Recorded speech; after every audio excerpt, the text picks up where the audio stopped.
Hey y'all, and welcome back to Getting Deep with Deep. I'm your host Deep, and today I'm just doing a talk through video of me doing maintenance on my 5.5 gallon.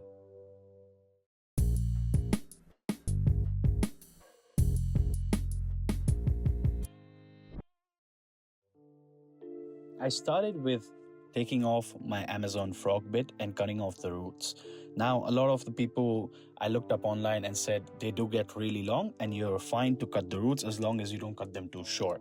So I started with taking off some of the Amazon frog bit and cutting off the roots, as you can see here.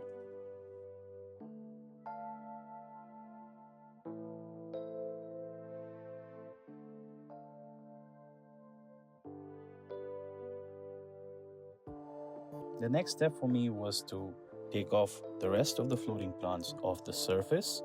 It is a slow process, it's a long process, but it is worth it because I'm going to be cutting down the carpet of Monte Carlo and S. repens, and a lot of that is not easy to catch directly, so it's going to float off your surface. Then you can net it out, and that way it's easier. So I'm taking off the floating plants.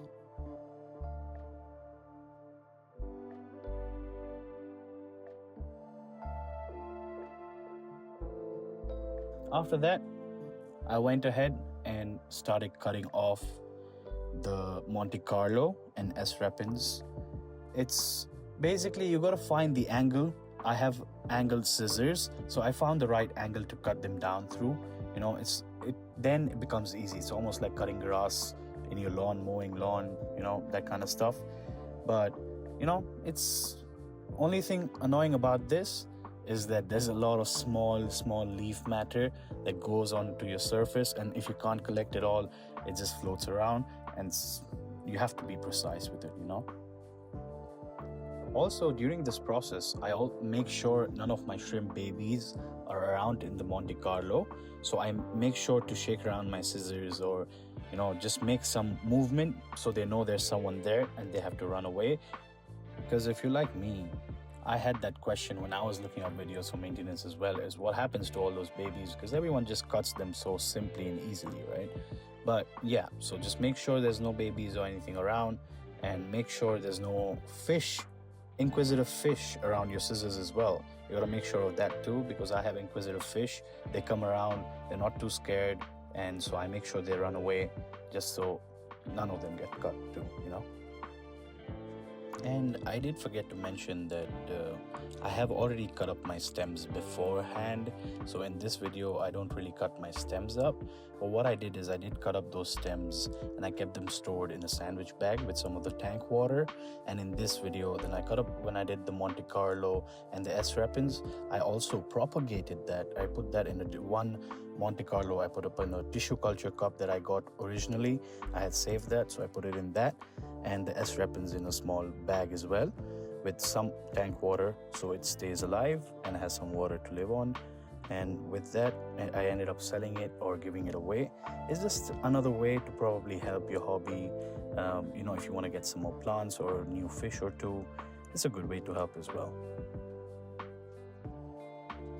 But it's just a quick maintenance thing. Cut off all the plants, take it all out, take out some of the water, take out the filter from that as well. So when you take out some of the water into the bucket, you can take out the filter, put it in that bucket of water from the tank, take all of the material inside out.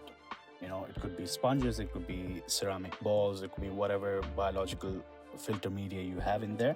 Just take it out. You don't want to clean off all the ceramics and all the bio media.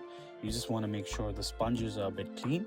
So you take out the sponges, squish it and clean it in the bucket of water, so it's a bit clear.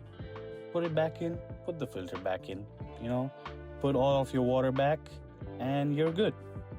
Then you can put back your floating plants, and it's that simple. It is a bit back hurting, it is a bit long, but it is worth it, because if you do it once in 2 weeks, once a month, if your tank is established, then it's not too much to do, since it's a 5.5 gallon.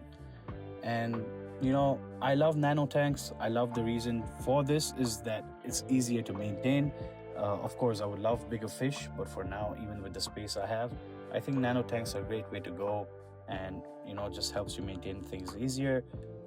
Smaller fish, you can have larger variety, and that's fun. Thank you for watching. Hope this helped you in some way or the other. If not, well, hope it entertained you. Thank you so much, and hope you have a great one.